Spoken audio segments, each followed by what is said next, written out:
please take a moment and notice the theater exits. Locate at least 2 exits closest to your seat. Keep in mind that the closest exit may be behind you. In case of an emergency, please walk calmly through an exit and listen for further instruction. For the comfort of everyone, we remind you that the Butler Arts Center is a smoke-free facility. Additionally, please check to make sure all cell phones, alarms, and other audible devices are turned to the off or silent position. The use of video and audio recording devices is strictly prohibited. Thank you, and enjoy the performance.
Perfectly all right. Every time I've done that fanfare, that's what happens. It's so short, it's over before you know it. People are wondering, is that it? Is the piece over? So that short but exuberant fanfare was composed by Leonard Bernstein in honor of John F. Kennedy's inauguration in 1961. And we thought it was a great way to start this program because we've entitled it A Presidential Salute to Leonard Bernstein. But of course, Bernstein was offering his own salute to JFK in that music. And there's kind of an interesting story that goes with this music because it almost didn't receive its premiere. So the work was written for a gala that was organized by Frank Sinatra, who invited Leonard Bernstein to attend, the only classical musician who was invited, and asked if Bernstein would compose the fanfare that you just heard, which he was, of course, happy to do. But the day of the gala, January 19th, 1961, there was a freak snowstorm in Washington, D.C. A little bit worse than the snow we got here today, but bad enough to really bring the city to a standstill. And it was so bad, in fact, that the president-elect and first lady were 2 hours late for the gala, but they still got there before Bernstein did, because Bernstein had left the facility earlier in the day to get his tux at his hotel, got stuck in traffic hopelessly, and it took the DC police to come find him and transport him to the gala.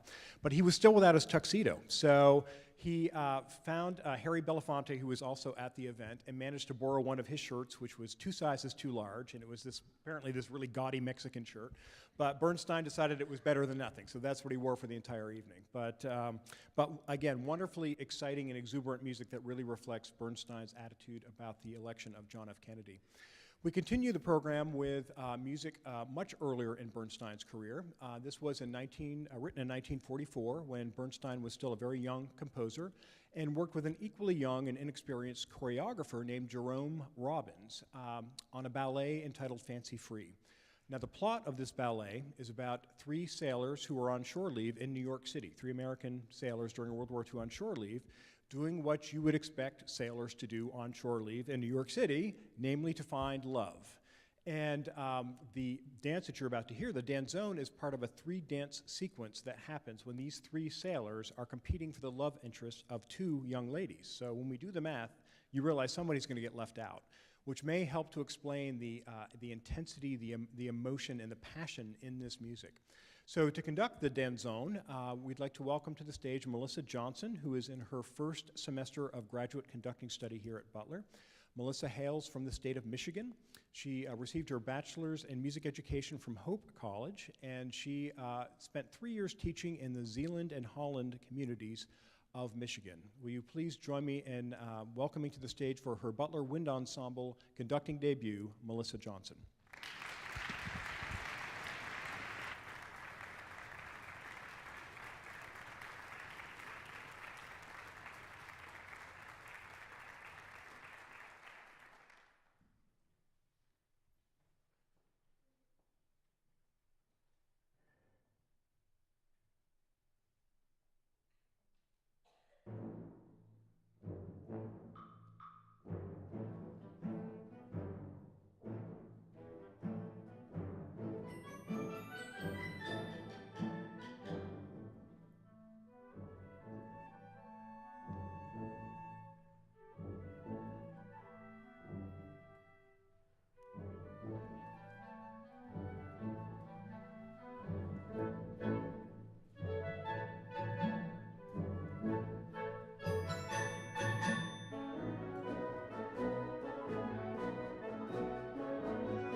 A word that is often used to describe Leonard Bernstein's life and his music is unique.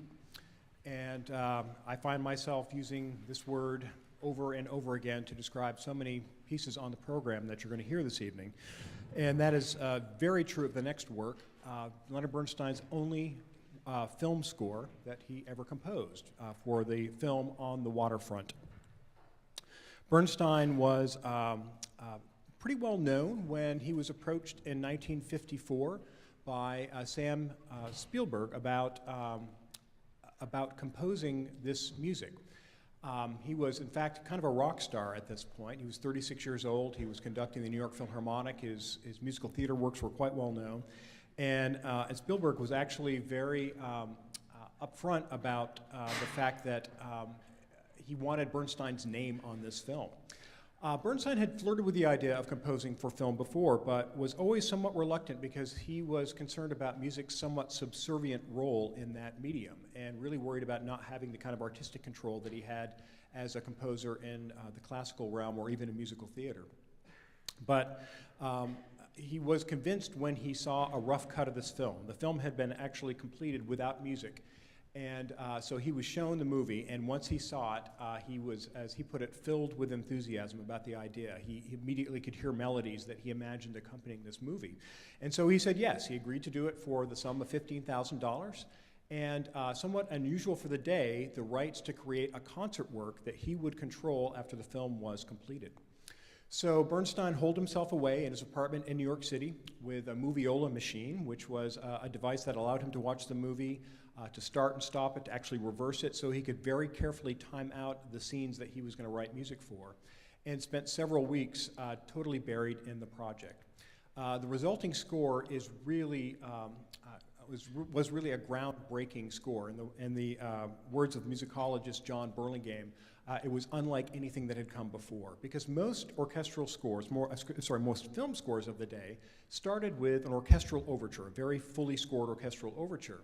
But this score actually started, as the suite does, with a solo horn that was meant to represent the tragic hero of the movie On the Waterfront. Terry Malloy, played, of course, by Marlon Brando. The score was very well received. In fact, was nominated for an Academy Award. Critics and audiences responded very positively to the score, but not so much the director of the film, Elia Kazan, and the writer of the screenplay, Bud Schulberg, both of whom felt that Bernstein's score was perhaps a little over the top. It was a little operatic in their view. And as Bernstein kind of expected, there was conflict about the role of music in the film. A lot of heated discussions about the volume level of the music as compared to the dialogue. And really the straw that broke the camel's back was a couple of musical cues that Bernstein had composed that were deleted from the film without his knowledge or permission. So many people have speculated that the reason that Bernstein never again wrote for film was because he did not win the Academy Award. He was nominated but did not win in spite of the high acclaim for this movie score. But John Burlingame is convinced that it was that lack of artistic control that convinced Bernstein that he would never again go back to Hollywood to compose. But we are very fortunate to have this score because it really has become a classic in the concert hall of orchestras around the world. And since 2004, when this transcription was created by noted composer and orchestrator Jay Bocook, it's quickly becoming a cornerstone in the band repertoire as well. This is Suite from On the Waterfront.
So I find myself back to that word unique again to describe the work that you are about to hear. So many of Bernstein's works reveal the influences of popular music. You hear the sounds of the dance hall, musical theater, and of course jazz. But the work that you are about to hear is really the closest that Bernstein ever came to really writing a jazz work. It was commissioned in 1949 by Woody Herman, the renowned clarinet jazz player, for use by Woody Herman and his band. But unfortunately for Bernstein, Woody Herman's band broke up before he could complete the commission. So the piece went back into his filing cabinet. He tried to use it again in 1952 when he was doing the musical theater piece On the Town, which actually was kind of a reimagining of the plot of Fancy Free, but in a musical format. And it was supposed to be a ballet sequence, but that actually fell by the wayside as well, so it went back into Bernstein's filing cabinet one more time until 1955, when Bernstein found himself hosting a show called Omnibus that was on the air during the 1950s into the early 60s. And it was a show dedicated to explaining the arts and sciences to the general public. Yes, there was that kind of programming on broadcast television once upon a time. And Bernstein was hosting a program called What is Jazz? And he thought, this is the perfect opportunity for me to use this work. And so the work in some ways synthesizes classical and jazz music. And this is clear even in the title, Prelude, Fugue, and Riffs. Prelude and Fugue, of course, come from the classical world. And riffs is a term that is used in jazz music to describe short melodic fragments that tend to be repeated over and over again. So even though the piece kind of synthesizes these two worlds, it leans much more heavily toward jazz. But one of the other really unique aspects of this work is its structure. The prelude, as Bernstein says in the subtitles, is for the brass. So you're going to hear the brass in the rhythm section take the lead in the first movement. The second movement, the fugue, is for the saxes. And the last movement, as Bernstein says, the riffs are for everyone, including, finally, the clarinet soloist, who has to wait until the last movement until he gets his chance to play in this really unusual selection. It is a work that kind of caught on slowly. It was premiered on television, as I said, back in 1955, and then it kind of went away for a while. But more and more in recent years, it's showing up on orchestra concerts, on band concerts, and even jazz programs as well. One of the leading figures in the renaissance of this piece is the person that you are about to hear, Gunnery Sergeant Patrick Morgan from the United States Marine Band, my former organization. And that is part of our presidential salute here this evening. We have some unique guests from the President's own United States Marine Band. Pat has played this piece several times, and including on a recording that he just made with the Marine Band that will be out soon.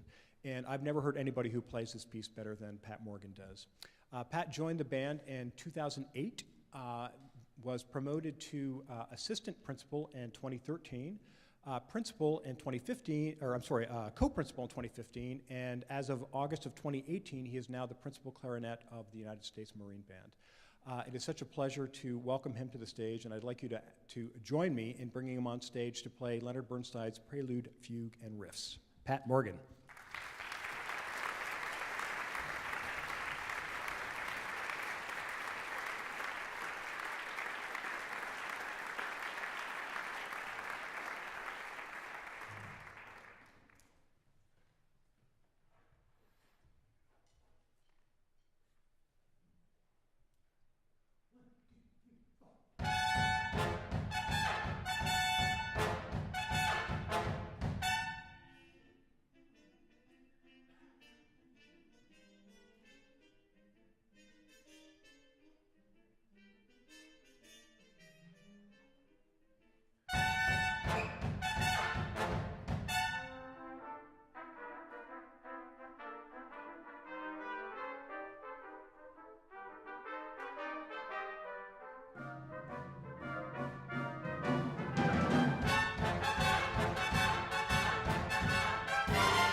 Thank you so much, ladies and gentlemen. I'm about to use that unique word again to describe the work that you are about to hear. I'm going to add to unique rare, because it is really a rare opportunity that you're all enjoying this evening to hear this music, which many people, even fans of Bernstein's music, are unaware. It is music from his 1976 musical, 1600 Pennsylvania Avenue, on which he collaborated with Alan J. Lerner. Now, as part of this suite, you're going to hear background information. So I won't tell you a whole lot about the show. That's going to happen in the selection we're about to present. But just to let you know, this work closed after 7 shows, and it wasn't for a lack of effort on the part of Bernstein and Lerner. In fact, Bernstein wrote more music for 1600 Pennsylvania Avenue than any other musical theater work with which he was involved. But there were a number of other issues that were beyond their control that ended up causing the show to close early, and this was personally very painful to Bernstein because he really believed in the project. After his death in 1990, the Bernstein estate got together and looked through the music from the show and put together a concert work entitled A White House Cantata, which is where that program title comes from in your program. And this work was recorded in 1997, and that's when I became aware of it, when I was director of, 2004. No, I'm sorry, the recording was 1997. I became aware of it several years later when I was director of the Marine Band. And because of the White House connection and the connection to the presidency, we thought this might be a work that would be well suited for the Marine Band. So we contacted the Bernstein estate, and they agreed to allow us to create this suite. We went through the music. I went through it with our soloists and with our transcriber to find selections that were well suited to our vocal soloists, but also would give an audience a sense of the show. So basically what you're going to see is like a 45-minute condensed version of 1600 Pennsylvania Avenue. Now, to present this evening, it is my great pleasure to welcome 2 more soloists from the President's Own United States Marine Band. Master Sergeant Kevin Benier, who hails from West Virginia. He did his undergraduate work at West Virginia University, and he did his master's work at the University of Tennessee in Knoxville. Kevin joined the band in the year 2000, and is actually only the 3rd baritone vocal soloist we have had in the long history of the band. Our first baritone vocal soloist joined the band in 1955. Since Kevin is number 3, you can see those guys tend to stay for a really long time. And joining Kevin will be Gunnery Sergeant Sarah Sheffield. Sarah is from Tyler, Texas. She was not only born and raised in Texas, but she did her musical training in Texas as well at the University of North Texas. Sarah first joined the Army Band in Washington, D.C., but then came over to the Marine Band in 2005 to become the very first female vocal soloist in the history of the Marine Band. So these 2 both occupy very rare and special positions with the President's Own United States Marine Band. Now, ordinarily at this point, I would ask you to welcome them to the stage, but the band does a little playing first, and they're going to make their entrance separate. So I'll just ask you to sit back, relax, and enjoy Leonard Bernstein's A White House Cantata.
Leonard Bernstein and lyricist Alan J. Lerner finally collaborated on a project, two giants in the realm of American musical theater. One would imagine it would be an unequaled success. But alas, for a variety of reasons, this would not be the case for their ill-fated effort entitled 1600 Pennsylvania Avenue, which closed after just 7 performances, despite sincere intent and Herculean efforts. Well, even though the critical response was a bit harsh, it was universally agreed that this music represented some of the finest endeavors from Leonard Bernstein in the realm of musical theater.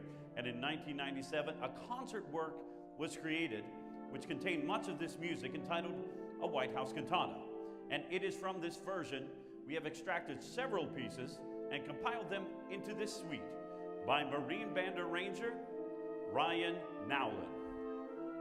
The conceit of 1600 Pennsylvania Avenue was to convey a sense of our nation's history through a serial depiction of the residents of the White House. 2 singers would represent the First Lady and the President of the United States, from George Washington to Teddy Roosevelt. And so we begin appropriately with the birth of our nation and President George Washington discussing the location of the new Capitol with delegates from the original states. We then hear from First Lady Abigail Adams, who understood the significance of the White House not just as a structure, but as a symbol, describing her new residence as the home built for ages to come. We then have a glimpse into the presidency of Thomas Jefferson, a great supporter of the arts, and very important to the Marine Band as well. He gave us our name, the President's Own. Although these vignettes may not be completely historically accurate, they offer a humorous and heartwarming glimpse into the people's house and those who came to reside at 1600 Pennsylvania Avenue.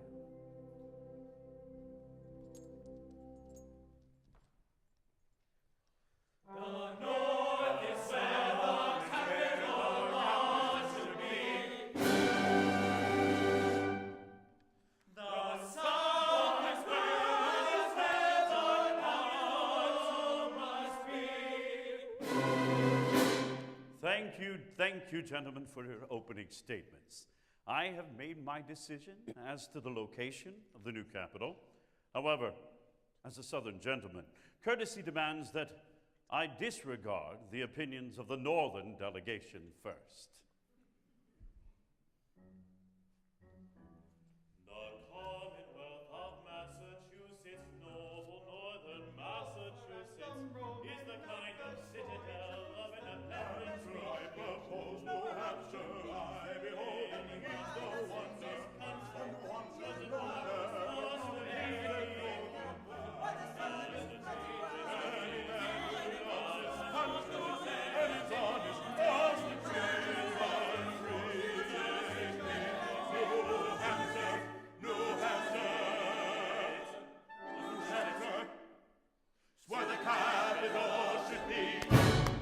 Bravo, gentlemen, bravo. Well put indeed. Can the Southern delegation be equally succinct? Virginia, sir, your own Virginia. Is there any In doubt you Carolina, should be north in or that south lovely seventh heaven known as Carolina, Army Carolina, north or south, And outside what puts the his country. country. It is clear that compromise must be found in the wilderness of the soul. Mine. I have been searching, and I have prayed, I have even surveyed, and I propose a Christian solution to our geographic woes.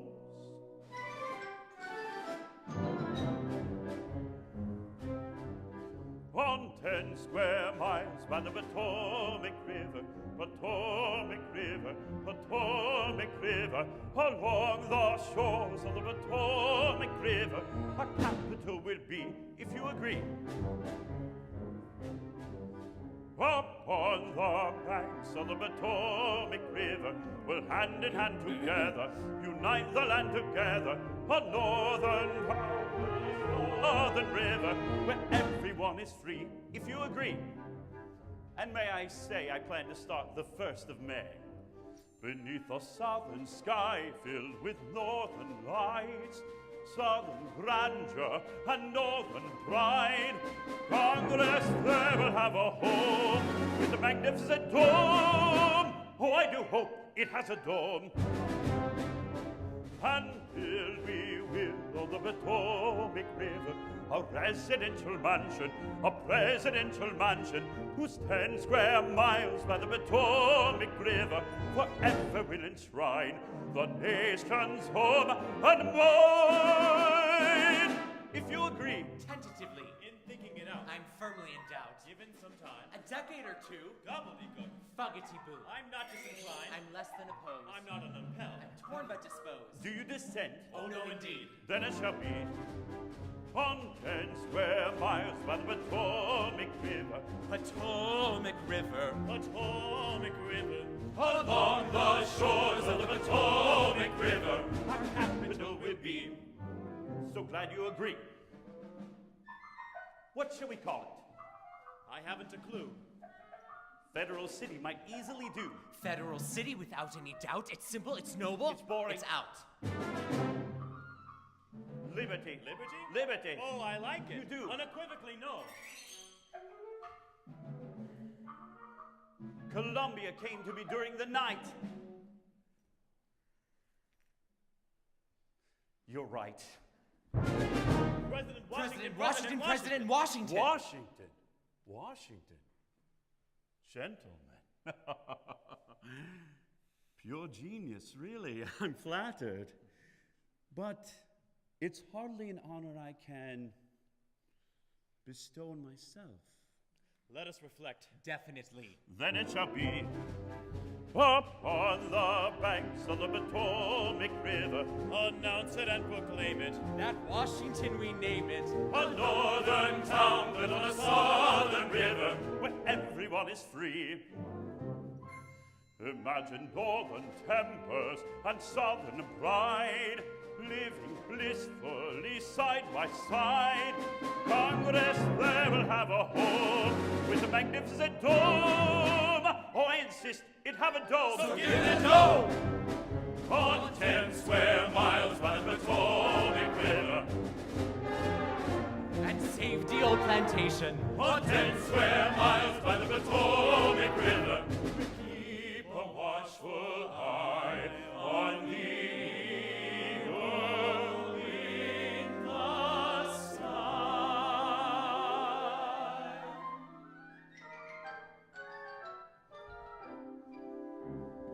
What George hath wrought by the Potomac River doth beg all description, except if you're Egyptian. That man has caused by the Potomac River an elephant to rise before our very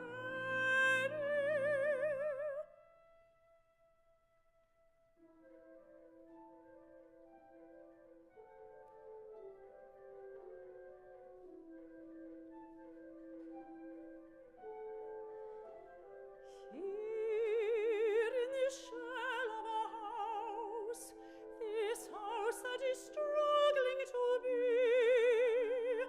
hope must have been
at home on this quiet Sabbath morn.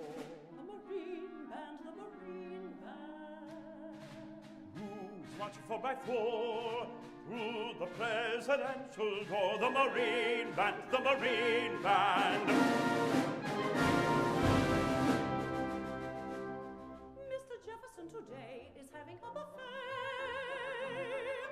and he thought the bunch who came to lunch would like to hear them play The President Jefferson March, the President Jefferson Luncheon March, the President Jefferson Luncheon Party March, the President Jefferson Sunday Luncheon Party March.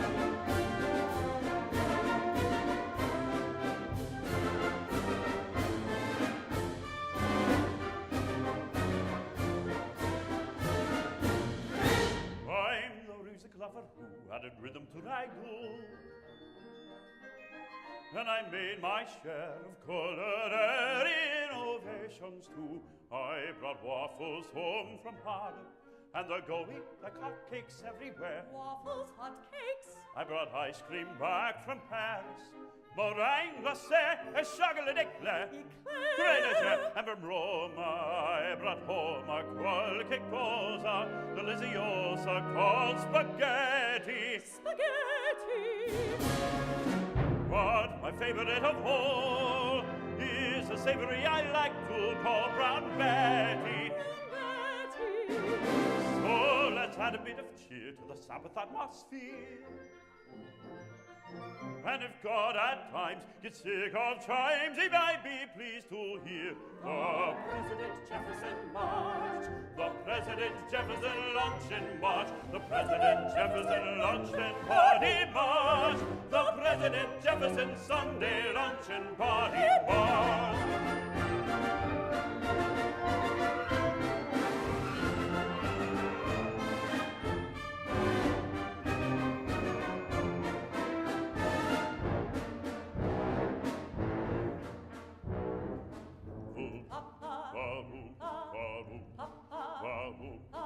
Cakes and ale and buttered rum, to the humming of a tympanum, foie de veau and caviar, to the drumming of a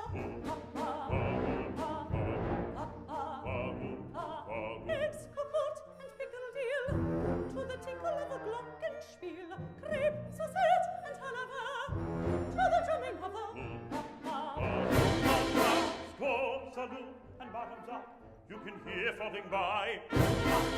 Prost, mein Herr, bon appetit, and his mud in your eye. So drink your glass of anisette to the tune of the clarinet, burgundy and bullet bass, to the drumming of to the drum, to the drumming of the President Jefferson March, the President Jefferson Luncheon March, the President Jefferson Luncheon Party March, the President Jefferson Sunday Luncheon Party March.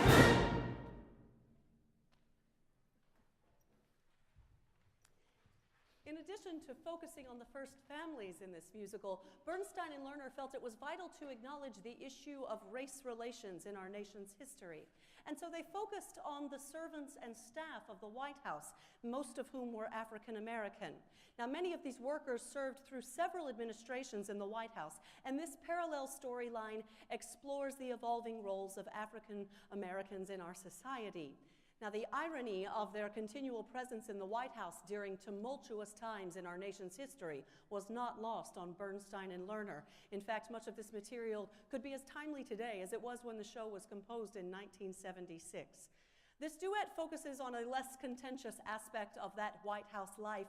We hear now from two servants, Lud and Thomasina. They were both born and raised in the shadow of the executive mansion. And in this duet, they sing about their marriage and the love and happiness they discovered there together. I love my wife and I love her more than the way I used to love her before. She became my wife, but today she is. Don't call me early, 'cause I'll be busy beside her, waiting for her to wake and her eyes to open like dawn is breaking the whole world over for me today. 'Cause I can't believe that I heard her say she would honor, love, and obey till death do us. Pardon me if I catch my breath. When I knew my wife was the wife for me, we went out and sat by the willow tree. I begged and pleaded, marry me, honey, and that is what she did.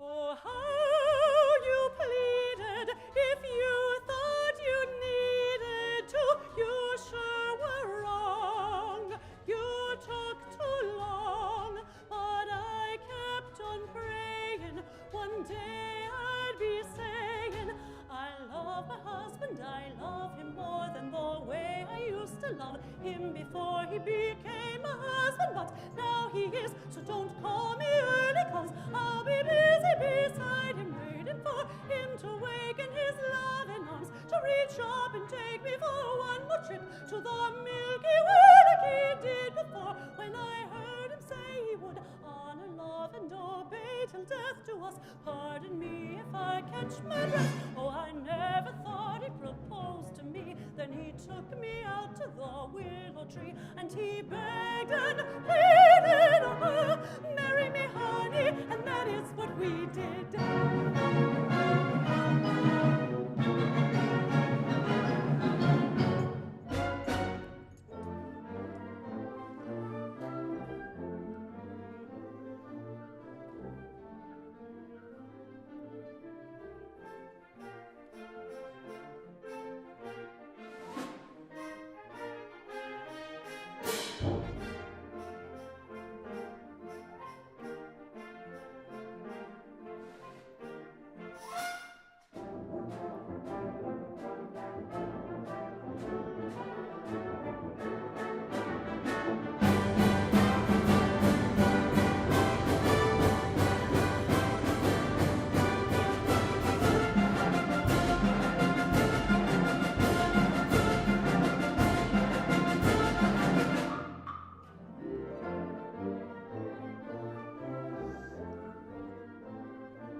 Her eyes open like dawn, breaking the whole over for me today. 'Cause I can't believe that I heard her say she would honor, love, and obey till death do us. Pardon me if I catch my breath. When I knew my wife was the wife for me, then he took me out to the willow tree, and I begged and pleaded, marry me, honey, and that is what she did.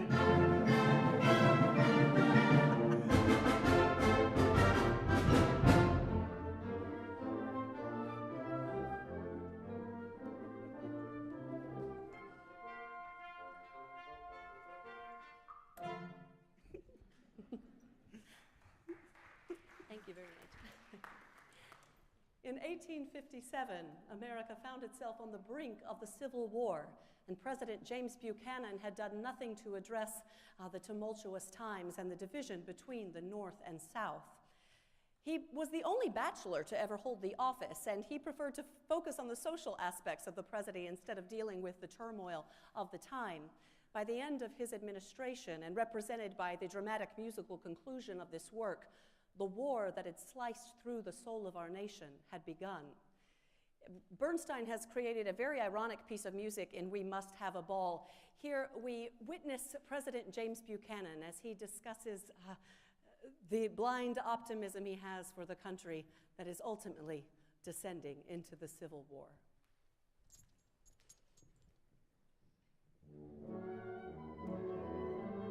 secession, discordance, disruption, dissension, division, that threat's got decision, and threat that the Union will fall. There's but one thing to be done, we must have a ball. Those endless petitions for guns and munitions are driving me straight up the wall. One would think we're on the brink, we must have a ball. Our royal soiree is splendid and gay, and oh, all of our dilemmas will vanish away. We'll let it go on and on till early dawn. By then, every little slave in the South may be gone, behaving like culture and civilized men, can make every mountain a molehill again. Says Jefferson Davis, there's nothing can save us, we'll soon be divided by God. Who I say, I don't see why we can't have a ball. It's not fair, just because bugles are starting to blare, and the cry of secession is filling the air. Oh Lord, but I'm bored with it all. We must have a ball.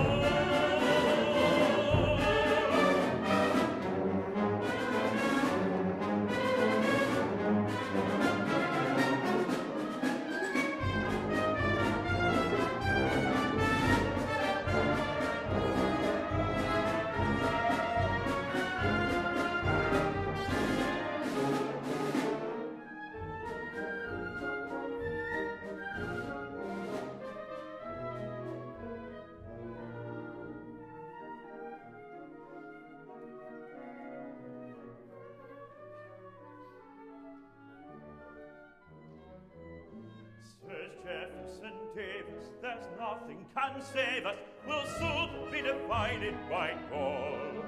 Who I say, I don't see why we can't have a ball. It's not fair, just because bugles are starting to blare, and the cry of secession is filling the air. Oh Lord, but I'm bored with it all.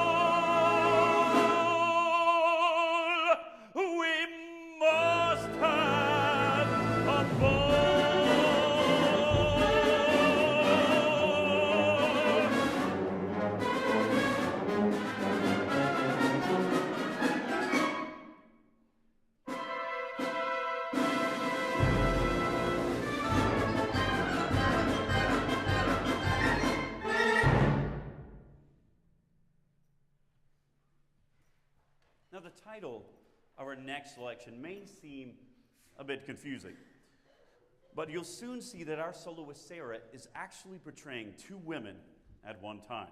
Julia Grant, wife of Ulysses S. Grant, and Lucy Hayes, wife of Rutherford B. Hayes. Now, the action of this takes place on Inauguration Day, the swearing-in ceremony of Rutherford B. Hayes, who has just won the presidential election of 1876, but only after a very controversial and lengthy recount process that has left many to question the legitimacy of the Hayes presidency. Now, this work gives us a look at the innermost thoughts of these two women on a day that would change their lives forever. And the differences could not be more stark. The sadness of Julia Grant at leaving the White House is juxtaposed against the excitement that Lucy Hayes has at becoming First Lady. Julia Grant's suspicion of the Hayes presidency versus Lucy Hayes, who absolutely adores her husband, even refers to him lovingly as Ruthie. Even on a physical note, the plainness of Julia Grant, as opposed to the widely noted beauty and elegance of Lucy Hayes, a particularly painful point for Julia Grant. And now one of the most unique works in all of musical theater. This is a duet for one.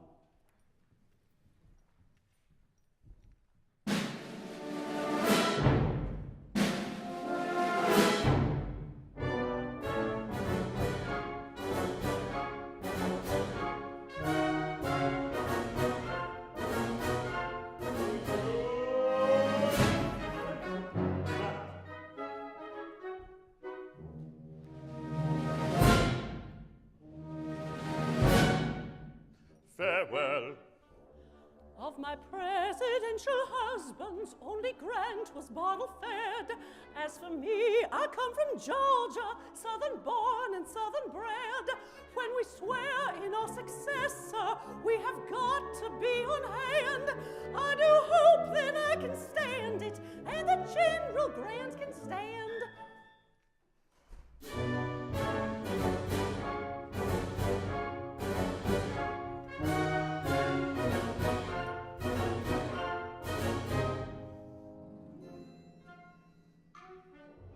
Is it Hayes or is it Tilden? Somehow no one seems to know. 13 weeks for counting ballots, I would say, is rather slow. I have packed up all the bourbon, told them where to send the mail, while the people march in circles, wondering who the hell to hail.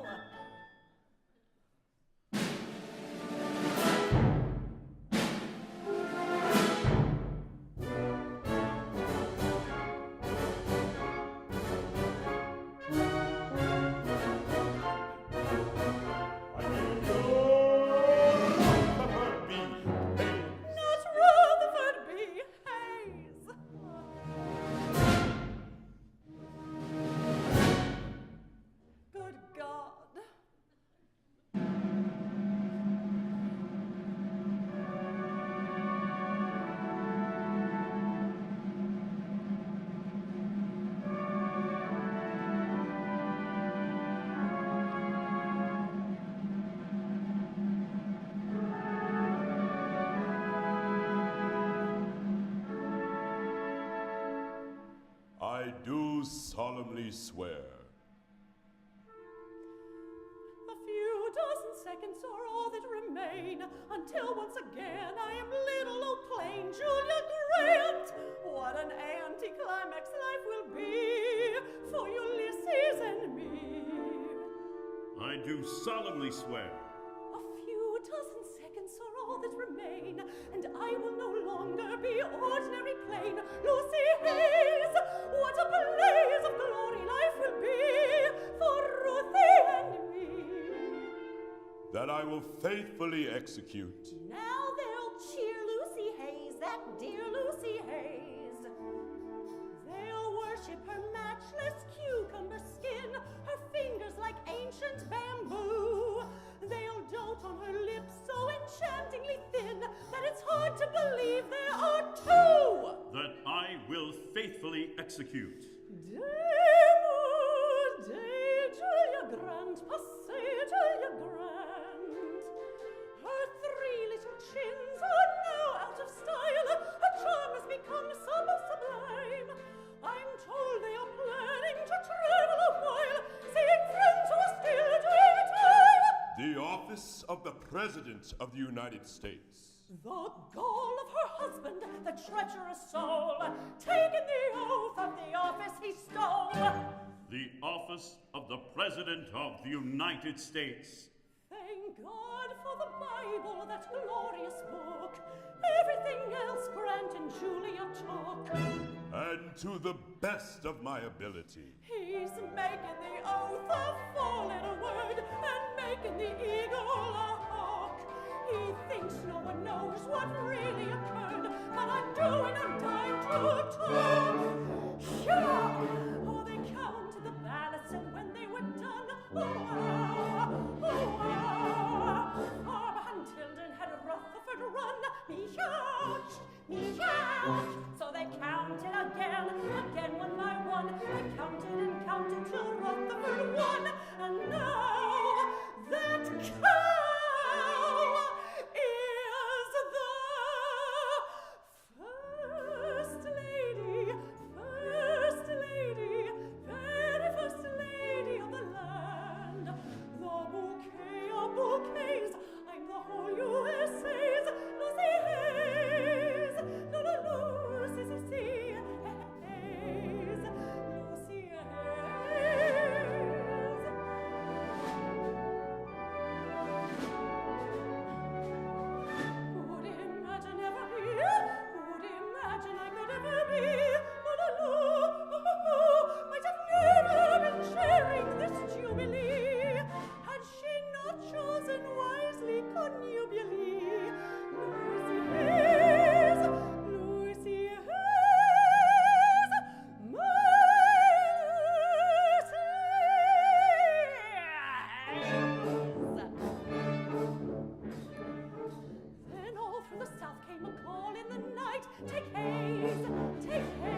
nobility. A birthday election of 76, and even the happy returns are a fix by that thief and his beefy, dumpy, frumpy fro, who's the first lady now. So happy centennial, dear native land, those little black hopes have been wrecked.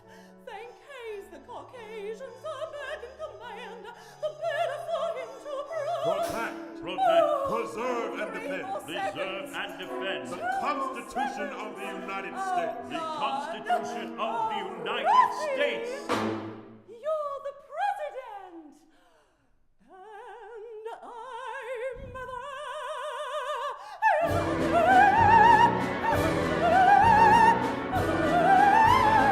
Oh, one term will never do.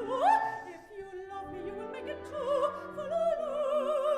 Let the bells in the belfry be rung for me, and let Santa Lucia be sung for me. Lucy,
in 1600 Pennsylvania Avenue, Alan J. Lerner and Leonard Bernstein created a musical portrait of our country's history that is at once unabashedly admiring and scathingly critical. A brutally honest depiction that does not whitewash our country's past, rather acknowledges that our triumphs are all that more meaningful because they occurred in the face of great difficulty.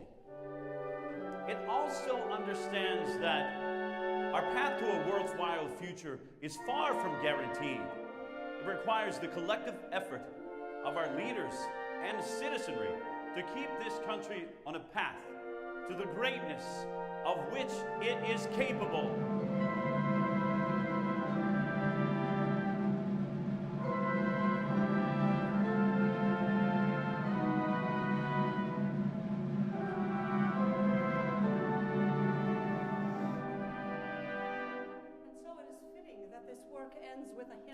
As much aspirational as it is inspirational. To make us proud challenges us to remember that if we, the people, truly love this land and want it to prevail, we will remember the values that were so important at the beginning, since the days of our forefathers. To burn with pride and not with shame, each time I hear my country